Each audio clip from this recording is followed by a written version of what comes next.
अस्सलाम वालेकुम नाज़रीन, हेल्थ 21 में खुशामदीद। मैं हूं आपके साथ अबीर हुसैन। जैसे कि आपको पता है कि हमारा जो शो है वो बेस करता है मेडिकल टर्मिनोलॉजीज़, मेडिकल सिचुएशंस पर बात की जाती है। कौन सी वबा है, कौन सी प्रॉब्लम है, डायबिटीज़ हो गई, शुगर हो गई, हार्ट से रिलेटेड बातें हो गई। लेकिन आज हम जिस टॉपिक पर बात करेंगे वो एक्सरे से रिलेटेड बात करेंगे, क्योंकि आपको पता है कि इस वक्त जो है काफ़ी मुश्किल वक्त है।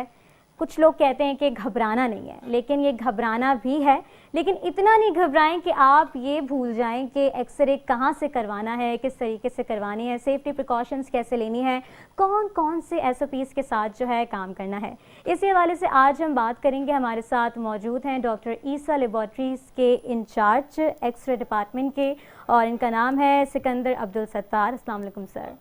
सर के हवाले से मैं आपको बताना चाहूँगी कि ये मेडिकल टेक्नोलॉजिस्ट हैं, काफ़ी अरसे से डॉक्टर ईसा लेबॉर्ट्री के साथ वाबस्ता रहे हैं। और क्योंकि अब ये कड़ी सिचुएशन है, लोगों का आना जाना जारी है, एक्सरेज जो हैं वो लगातार हो रहे हैं लोगों के, तो हम उनसे बात करेंगे कि डॉक्टर ईसा लेबॉर्ट्री का कितना अहम किरदार रहा है इस टफ सिचुएशन में। Thank you so much sir. First of all I would like to welcome you in health 21। Thank you, बहुत शुक्रिया आपने इनवाइट किया। Thank you. सबसे पहले ये बताएं कि एक मुश्किल वक्त इस वक्त चल पड़ा है, एक्सरे की भरमार है, आपको भी काफ़ी ज़्यादा ड्यूटी आवर्स से बढ़कर आपने काम करना पड़ रहा होगा आपको। तो एक्सरे के हवाले से अगर बात की जाए तो एक्सरे कहाँ से करवाना चाहिए, और कौन सी ऐसी सिचुएशन आती है जहाँ लगता है कि भाई एक्सरे वाकई आपको करवाना चाहिए, और किस तरीके से हम करवा सकते हैं, इनकी टाइप्स होती हैं, टर्मिनोलॉजीज़ होती हैं, ये भी बताइएगा। जी जी बिल्कुल। देखें, इस वक्त जो पिछले तकरीबन 3 या 4 महीने से जो कोरोना की वजह से, आप अगर पूछ रही हैं सवाल तो मैं थोड़ा सा डिटेल में बता दूं कि कोरोना की वजह से चेस्ट स्क्रीनिंग ज़्यादा हो रही है, हमारे यहाँ चेस्ट एक्सरे ज़्यादा हो रहे हैं। बिकॉज के कोरोना की वजह से जो इफ़ेक्टेड एरियाज़ हैं उसमें लंग्स को बहुत ज़्यादा अहमियत दी जा रही है, और बहुत से ऐसे पेशेंट्स आते हैं हमारे पास जिनका लंग्स में बहुत इन्फेक्शन होता है। तो एक्सरे कहाँ से कराना चाहिए, ये उन जगहों से कराना चाहिए, मैं ये सजेस्ट करूँगा जो ज़ाहिर है कि अच्छी जगह, बड़ी जगह, और PNR से, पाकिस्तान न्यूक्लियर रेगुलेटरी अथॉरिटी है हमारे यहाँ, उनसे रजिस्टर्ड जो सेंटर्स हैं, हमें आम पब्लिक को चाहिए कि हम उन जगहों से एक्सरे करवाएं।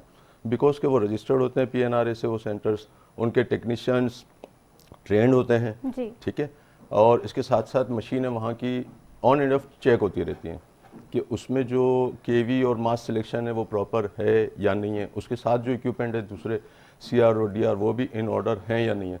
तो हमें चाहिए कि हम उन जगहों से एक्सरेस करवाएं जो PNR से रजिस्टर्ड हों, जो बड़े सेंटर्स हों। बड़े सेंटर से मुराद है कि जहाँ CR और DR की टेक्नोलॉजी अवेलेबल हो।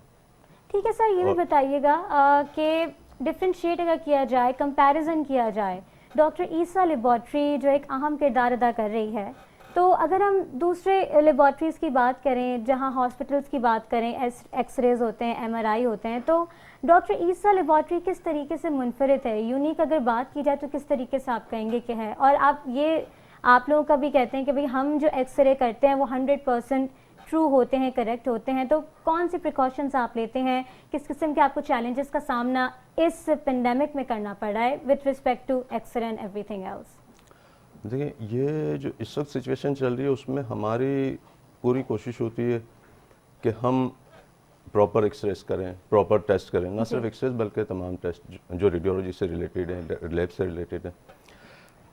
हमारे पास रेडियोलॉजी में CT और MRI की फैसिलिटीज़ भी हैं, ठीक है। उन CT में भी बहुत पेशेंट्स आते हैं जो HRCT यानी हाई रेजोल्यूशन चेस्ट स्क्रीनिंग हम कर रहे होते हैं, उसमें भी कोरोना के हवाले से बहुत हेल्प मिलती है कंसल्टेंट को, फिजिशियंस को। इसके साथ साथ रेडियोलॉजी में हम OPG और MRI की फैसिलिटीज़ भी हमारे यहाँ मौजूद हैं। तो आपका ये सवाल कि हमारी क्या कोशिश है या हम किस तरह से काम कर रहे थे, हर इदारा या हर ऑर्गेनाइजेशन का कोशिश होती है कि अच्छे से अच्छा काम करें। हमारे CEO जनाब डॉक्टर फरहान साहब, हमारी रेडियोलॉजी हेड डॉक्टर फराह ईसा इस सिलसिले में बहुत मेहनत कर रहे हैं। हम लोग हर 3 महीने में एक छोटा सा प्रोग्राम अरेंज करते हैं जो हमारे टेक्नीशियंस होते हैं। हमारे तकरीबन ऑल ओवर कराची और हैदराबाद मिला के 12 सेंटर्स हैं जिनमें रेडियोलॉजी फैसिलिटीज़ हैं। हम वो तमाम टेक्नीशियंस और रेडियोलॉजिस्ट को बुलाते हैं, उनके साथ मीटिंग्स करते हैं, उनकी प्रॉब्लम शेयर करते हैं, और हमारी कोशिश होती है कि हम बहुत अच्छे से उनको फैसिलिटेट कर सकें। जहाँ गैप्स होते हैं वो हम गैप्स फिल करते हैं। PNRA से या दूसरे जो भी इदारे हैं इनसे रिलेटेड, उनसे भी हम अपने स्टाफ को ट्रेनिंग करवाते हैं। और दूसरी सबसे अहम बात मैं जो आपको बताऊं कि हम अपने स्टाफ की स्क्रीनिंग भी करवाते हैं। अच्छा, हाँ, तो ईयरली स्क्रीनिंग में कितना टाइम लगता है? स्क्रीनिंग जैसे लैब टेस्ट है, जो लैब टेस्ट हम कर रहे हैं उसमें हम ये देख रहे हैं कि हमारे टेक्नीशियंस जो 6 महीने या साल पर बाद जिनका टेस्ट हो रहा है उनका खुदा न खास्ता कोई प्रॉब्लम तो नहीं हो रही। देखें, एक्सरेज जो रेडिएशन है वो जितनी डायग्नोस्टिक पॉइंट ऑफ व्यू से अच्छी हैं, इतनी ज़्यादा नुकसानदेह भी हैं।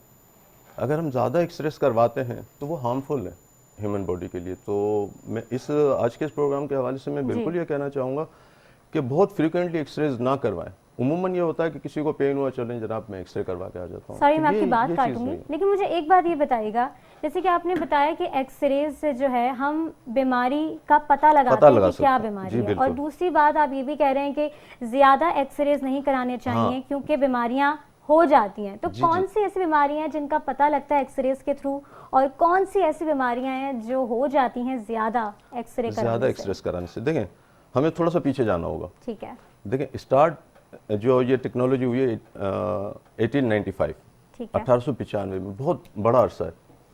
तो 1895 में जब ये स्टार्ट हुआ, नवंबर 8, डेट भी आपके सामीन के लिए एक वो होता है ना, नवंबर 8, 1895।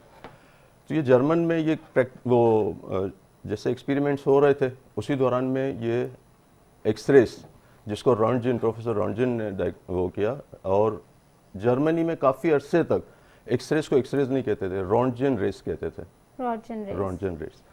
अब वो एक्सरेज के हवाले से ये हुआ कि उन्होंने जब ये रेडिएशन या वेव्स इन्होंने जब डायग्नोस की, इन्होंने जब इसको आइडेंटिफाई किया तो इसका कोई नाम नहीं रखा, एक्स करके छोड़ दिया।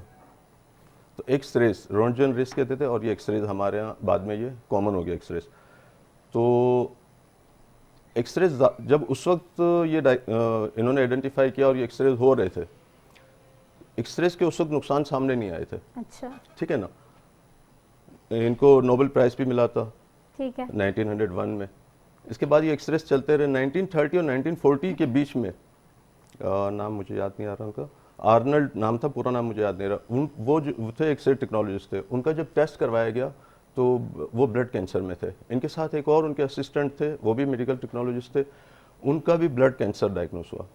ब्लड कैंसर और स्किन डिजीज में बहुत ज़्यादा कॉमन है, जो एक्सरे ज़्यादा कर रहे होते हैं टेक्नीशियन विदाउट एनी प्रिकॉशंस बहुत ज़रूरी हैं। जो अभी हम थोड़ी देर पहले बात कर रहे थे कि हमारे यहाँ क्या फैसिलिटीज़ हैं, हमारे यहाँ अल्हम्दुलिल्लाह प्रिकॉशंस बहुत ज़्यादा हैं। किस तरीके के प्रिकॉशंस आप ले रहे हैं? जैसे फॉर एग्जांपल एक्सरे जो रेडियोग्राफर कर रहा है या फीमेल कर रही है हमारी टेक्नीशियन, तो आप देखती होंगी कि एक शीट खड़ी होती है, एक शीट होती है, उसके पीछे बीच में एक छोटा सा गिलास होता है, वो लेड गिलास होता है, रेडिएशन प्रोटेक्शन शीट होती है, टेक्नीशियन उसके पीछे खड़ा होता है। तो हमारे यहाँ हमारी ये कोशिश होती है कि पूरा कवर्ड हो। आप जी हमारे जिस सेंटर में जाएंगे इंशाल्लाह, तो हमारा वो टेक्नीशियन फुल्ली कवर्ड होगा, उसके पीछे खड़ा होगा। और पेशेंट जाहिर है उसको तो एक्सरे होना है, उसकी तो नीड है, बिकॉज कि उसको डायग्नोस करना है कि उसको डिजीज़ क्या है। तो एक्सरे तो हो रहे हैं, लेकिन एक्सरे जो कर रहा है या जो फीमेल हमारी कर रही है, वो हमारी कोशिश होती है कि वो 100% सिक्योर रहे। और अल्हम्दुलिल्लाह हम उसमें कामयाब भी हैं कि हम अपने स्टाफ को फुल्ली सिक्योर रखते हैं। उनकी सालाना, जैसे मैंने अभी आपको बताया कि उसका हम सालाना स्क्रीनिंग भी कर रहे होते हैं, ये भी देख रहे होते हैं खुदा न खास्ता कोई प्रॉब्लम तो नहीं हो रही। अभी जो ये प्रॉब्लम चल रही है कोरोना की वजह से, मैं आपको इसमें भी ऐड कर दूं कि हमारे टेक्नीशियंस ज़ाहिर है फ्रंट पर हैं, वो टेक्नीशियंस हमारे एक्सरेज कर रहे हैं, स्पेशली चेस्ट एक्सरेज बहुत हो रहे हैं जी। तो हमारे 2 टेक्नीशियंस इसमें इफेक्ट हुए। हमारे 2 डॉक्टर्स, डॉक्टर अमजद साहब और डॉक्टर शाजिया दोनों रेडियोलॉजिस्ट हैं, वो इसमें इफेक्ट हुए। अब अल्हम्दुलिल्लाह वो वापस आ गए, 15 दिन या 18 दिन जो उनका पीरियड था क्वारंटाइन का, वो करके और अपना वापस आ गए। मगर ये प्रॉब्लम्स तो हमें फेस कर रहे हैं, हम लोग कर रहे हैं। तो हमारी कोशिश है कि हमारे जो भी टेक्नीशियंस हैं हम उनको सिक्योर कर सकें, उनको बेहतर से बेहतर प्रोटेक्शन दे सकें। सर ये भी बताइएगा कि एक कंप्यूटराइज्ड रेडियोग्राफी होती है और एक डिजिटल रेडियोग्राफी है, इन दोनों से क्या मुराद है? कोई डिफरेंस है या ये दोनों एक चीज़ हैं, क्या है ये? जी मैं बिल्कुल आपको बताता हूँ। देखें, एक्सरेस जो हम कर रहे हैं, एक्सरे मशीन्स तो टेक्नोलॉजी चेंज हो रही है जी, ठीक है ना, और अच्छी से अच्छी और लेटेस्ट चीज़ें आती जा रही हैं। जैसे सियाम आ गया, मैं आपको इसको भी थोड़ा सा बताता चलूँ कि सियाम जो यूज़ हो रहा है वो ओटी में और इमरजेंसी में ज़्यादा यूज़ हो रहा है, ठीक है ना। सियाम में ये होता है कि जिस पेशेंट की सर्जरी हो रही है वो लाइव हम सर्जन्स देख रहे होते हैं। तो उसमें जो सर्जरी आज से तकरीबन 35-40 ईयर्स पहले 3 घंटे में होती थी, वो सर्जरी अब 10 मिनट में हो रही है। अच्छा। या 15 मिनट में हो रही है। आप देखिए ना कितना फ़र्क है। तो ये टेक्नोलॉजी चेंज होने से बहुत फ़र्क आ रहा है। लेकिन सर आपको नहीं लगता कि जितनी ज़्यादा टेक्नोलॉजीज एडवांस होती जा रही हैं, ये मैं ऐसा समझती हूँ कि उतनी ज़्यादा बीमारियाँ जो हैं वो बढ़ती जा रही हैं? आपको ऐसा नहीं लगता? क्योंकि आप ही ने कहा था कि जितना एक्सरेज आप करवाएंगे उतनी ज़्यादा जो है वो एक्सरे बॉडी के लिए हार्मफुल है। एक्सरे बॉडी के लिए हार्मफुल है बिकॉज किसी रेडिएशन हमारी बॉडी में से या पेशेंट की बॉडी में से होकर जा रही है। उमूमन ये होता है कि हमारे यहाँ लोग, जैसे खुदा न खास्ता किसी का फ्रैक्चर हुआ, ठीक है ना, अब उन्होंने एक्सरे करवाया, उसको पीओपी कास्ट हमने अप्लाई कर दी। अब उसको कहा कि जी आप 4 हफ्ते बाद आ जाएं, मगर पेशेंट इस चीज़ को नहीं अंडरस्टैंड करते। वो 1 हफ्ते बाद आ जाते हैं, जी मुझे चेक करना है, एक्सरे करते हैं आप, मुझे ये देखना है कि मेरी हड्डी जुड़ गई है। तो आप किसी किस्म की काउंसलिंग वगैरह करते हैं? मैं उसी तरफ आ रहा हूँ। हम करते हैं, उनको बताते हैं कि ये ज़रूरी नहीं है, आपको इस वक्त एक्सरे की नीड नहीं है, ज़रूरत नहीं है। इवन ये कि अगर आपने एक्सरे करवाया तो जो आपका समझ लें फ्रैक्चर के दरमियान जो कैलस बन रहा है वो भी लॉस होगा। आप प्लीज़ एक्सरे ना करवाएं। हमारी तो कोशिश ये होती है और हमारी ये पॉलिसी है डॉक्टर ईसा लेबॉर्ट्री के, जब तक हम इनका डॉक्टर एडवाइस ना करे, हम इन अनलेस इमरजेंसी हम एक्सरे नहीं करते। हम कहते हैं जी आप अपने डॉक्टर से मशवरा करें, उनसे लिखवा कर आएँ, अगर ज़रूरत है तो करवाएं, अननेसेसरी आप एक्सरे क्यों करवा रहे हैं? तो रेडिएशन इसकी बहुत ज़्यादा हार्मफुल है, हमें इससे बिल्कुल एहतियात करनी चाहिए, बचना चाहिए और अननेसेसरी एक्सरे हमें नहीं करवानी चाहिए। हाँ, डॉक्टर एडवाइस कर रहा है, हमारी ज़रूरत है तो हम ज़रूर कराएं। नहीं, लेकिन कुछ हॉस्पिटल्स ऐसे होते हैं जो बहुत फोकस करते हैं कि आप एक्सरेज करवाएं, लेकिन आप क्योंकि आप एक इदारे में काम कर रहे हैं, इंचार्ज हैं आप, तो यकीनन लोगों को कन्विंस करना बहुत ज़्यादा मुश्किल हो जाता होगा। लेकिन कुछ लोग ऐसे भी होते होंगे जिनको आपको ये भी कन्विंस करना पड़ता होगा कि आप एक्सरेज करवाएं। कुछ लोग नहीं करवाते ताकि बीमारी को डायग्नोज किया जा सके। तो ऐसे में आप लोग किस तरीके से डील कर देंगे? कोविड का जो एक सिलसिला स्टार्ट हुआ है उसमें लोग बहुत खाइफ हो चुके हैं। मैंने पहले भी ये सवाल किए थे जो डॉक्टर्स आए कि लोग कहते हैं कि हॉस्पिटल जाएंगे, लेबॉर्ट्रीज जाएंगे तो कोरोना लेकर आएंगे। So how do you convince in that situation? देखिए, हम भी सुन रहे हैं, हम भी मतलब इसी शहर में रहते, इसी माशरे में, कि उमूमन ये होता है कि कोई भी पेशेंट हॉस्पिटल सेटअप में जा रहा है तो उसको ये फील होता है या उसके रिलेटिव्स को ये महसूस होता है कि जी मेरे पेशेंट्स को रोक लिया गया है। उसको तो सिर्फ खांसी था, बुखार था और उसको कोरोना का पेशेंट बना के जनाब सीरियसली इसको वेंट पे डाल दिया या आईसीयू में डाल दिया। इस तरह की चीज़ें हम देख रहे होते हैं, सुन रहे होते हैं। लेकिन हमारी कोशिश ये होती है कि अगर एक्सरे एडवाइस किया है डॉक्टर ने और उसको ज़रूरत भी है तो उसको करवाना चाहिए। हम उसको कन्विंस करते हैं कि आप बिल्कुल एक्सरे करवाएं। और मैं आपको बताऊं, जैसे कभी आपने एक सवाल किया ना, बातों के दरमियान अधूरा रह गया, कि CR computerize radiography and digital radiography, ठीक है ना, ये डिजिटल या डायरेक्ट जो भी हम इसको नाम दें। तो हमारे यहाँ CR, जो मैं ईसा लेबॉर्ट्री की बात करता हूँ, हमारे पास 2008 से हम CR पे काम कर रहे हैं और 2018 के नवंबर में हमने DR पे काम शुरू किया, ठीक है ना। तो CR में कैसेट टेक्नोलॉजी होती है, मैं शॉर्ट में बता देता हूँ। CR में कैसेट टेक्नोलॉजी होती है, हमने एक्सरे किया, उसको हमने रीडर पे रीड कराया, तो उसमें थोड़ा सा टाइम लग जाता है, तकरीबन 4 से 5 मिनट। DR में ये होता है कि एक डिटेक्टर प्लेट होती है जो स्टैंड में लगी हुई है या टेबल में लगी हुई है। हमने जैसे ही एक्सपोज किया, जैसे एक्सरे किया, वो हमें लाइव हमारे मॉनिटर पे दिखा रहा है। तो उसमें रेडिएशन डोज कंपेरेटिवली CR के थोड़ा सा कम है, उसकी शार्पनेस बहुत अच्छी है, उसकी डायग्नोस्टिक पॉइंट ऑफ व्यू से हमें बहुत हेल्प मिलती है। तो हमने हमारे मेन सेंटर में शुरू किया है DR, और इस कोविड-19 की वजह से जो ये सिलसिला शुरू हुआ है, तो हमारी ये कोशिश थी कि जो हमारे स्टाफ चेस्ट एक्सरेस कर रहे हैं, चेस्ट स्क्रीनिंग कर रहे हैं, जो पेशेंट कोरोना का है उसका जब हम एक्सरे कर लें तो डिसइंफेक्ट करने में हमें प्रॉब्लम आ रही थी, ठीक है। लोग घबराते भी हैं, टेक्नीशियंस हों चाहे कोई और। तो हमने वहाँ भी, हमारे यहाँ गुलिस्तान जौहर में इंशाल्लाह हमारा DR सेटअप आ गया है, वो हम स्टार्ट ले रहे हैं और एक और इन ऑर्डर है। तो हमारी कोशिश होगी कि हम DR पर ज़्यादा से ज़्यादा काम कर सकें ताकि पेशेंट को भी हम फैसिलिटेट कर सकें और हम अपने स्टाफ को भी प्रोटेक्ट कर सकें। वैसे इस वक्त कितने पेशेंट्स हैं जो इस वक्त फैसिलिटेट हो रहे हैं? अगर हम बात करें DR की, और आपने कहा कि डिसइंफेक्ट करना काफ़ी ज़्यादा चैलेंजिंग हो जाता है समटाइम्स, तो किस तरीके से आप करते हैं और कैसे जो है सिचुएशंस को हैंडल करते हैं? सबसे बड़ा हर पेशेंट का ये होता है कि आप इसको डिसइंफेक्ट कर रहे हैं, आपसे भी सवाल पूछते होंगे, तो हाउ डू यू कन्विंस, और आप कितना टाइम स्टेरिलाइजेशन या डिसइंफेक्ट करने में लगता है, ये भी बताइएगा। देखिए, ज़्यादा जो हमारा फोकस रहता है वो, अगर हम हिस्ट्री ले रहे हैं पेशेंट से, हिस्ट्री बहुत डिपेंड करती है। मैं अपने स्टाफ से अक्सर यही बात करते हैं कि हिस्ट्री ले लें तो अगर उसमें कोरोना के साइंस हैं, ठीक है ना, कोरोना का वो टेस्ट करवा चुके हैं। बहुत से लोग ऐसे हैं, बहुत अच्छा लगता है कि जब पेशेंट्स हमसे आके कहता है, उसका रिलेटिव आके कहता है कि जनाब ये मेरा पेशेंट जो है ये कोविड-19 इन्फेक्टेड है, तो प्लीज़ आप लोग एहतियात करें। बहुत खुशी होती है, बहुत अच्छा लगता है। लेकिन बाज़ लोग ऐसे होते हैं जो बताते नहीं हैं।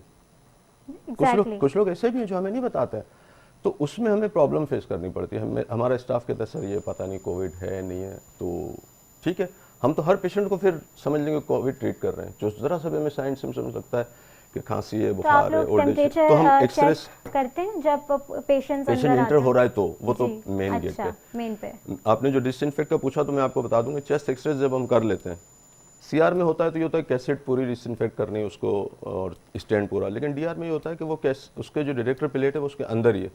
उसमें ये चीज़ नहीं है कि हम उसको बाहर निकालें, एक दफ़ा वो अंदर है तो वो समझ लें सालों तक अंदर ही है, कैसे उसी पर ही एक्सपोजर हो रहे हैं डायरेक्टर प्लेट।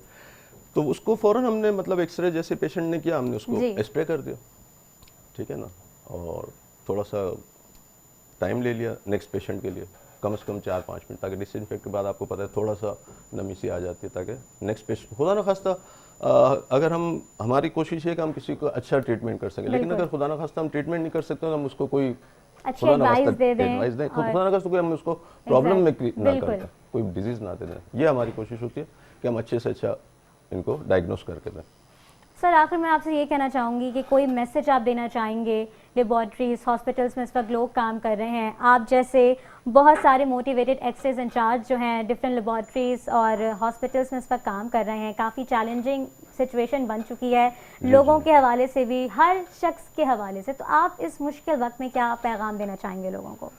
देखिए, मैं आपको बताऊं कि हमने जब एक्सपो सेंटर में शुरू किया तो उस वक्त ये मेरा ख्याल है मार्च की बात है, तो हमारा लैब का सेटअप वहाँ हुआ, एक्सरे के लिए सर ने हमें बुलाया, हमारी मीटिंग्स हुई, वहाँ के स्टाफ से भी हम मिले और मैं अपने टेक्नीशियंस को भी साथ ले गया।